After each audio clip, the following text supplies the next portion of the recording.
I'm going to talk to you about a couple of things that are really important.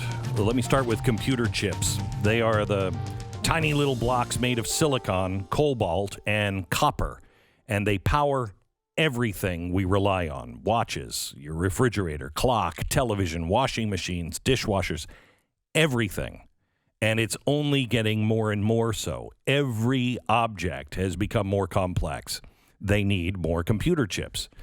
But the supply chains are down, and no one has any idea when they're going to get any better. The Guardian says that the global shortage in computer chips has reached a crisis point. In cars, we need computer chips for airbags, power windows, radios, dashboards, catalytic converters, all of it. The BBC just did an interview with the CEO of Volkswagen North America, and here's what he said. I would say two things. I think the first thing, there's been massive instability in the supply chains, whether it's been COVID, whether it's been other issues. So we have at least gotten very good at managing that instability. And frankly, that's what we've been doing week to week, car by car, looking at our profit margins, looking at where we have shortfalls and managing that.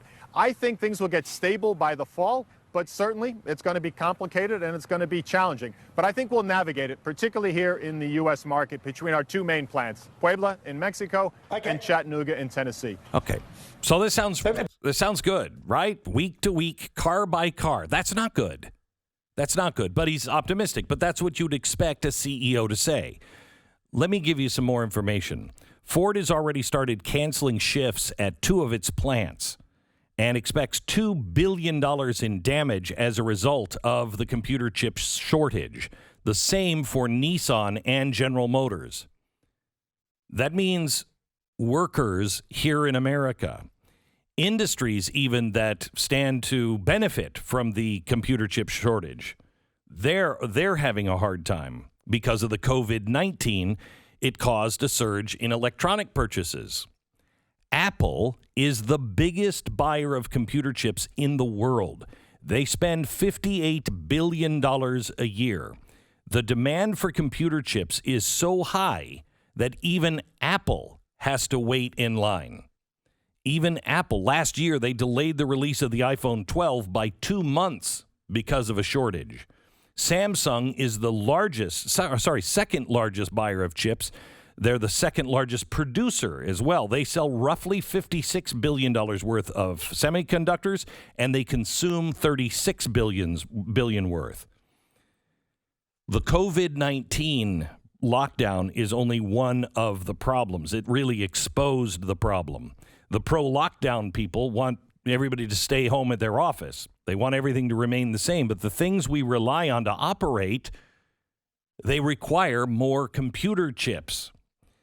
And the shortage is troubling, more troubling than any one cause, really. Last week, there was a major fire at one of the biggest computer chip suppliers in the world.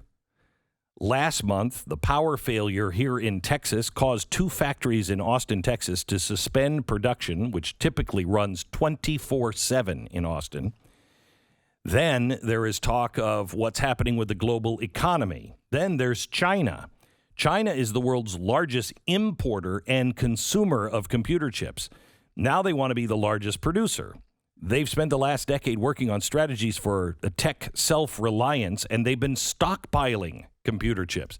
This is what the Biden administration really means by infrastructure, by we need to invest in our infrastructure. We are becoming more like China, public-private partnerships. And you will see more and more that we are going to get into the investment world. Last month, Bloomberg reported Chinese businesses bought $32 billion of equipment used to produce computer chips from Japan, South Korea, Taiwan, and elsewhere. It's a 20% jump from the year before. They have not mastered the technology yet. They can't mass produce chips at that level. They're about a decade behind everyone else. But here's another troubling factor. The chip shortage also affects the defense industry. We need computer chips for all of our guided missiles, for our airplanes, for everything we do.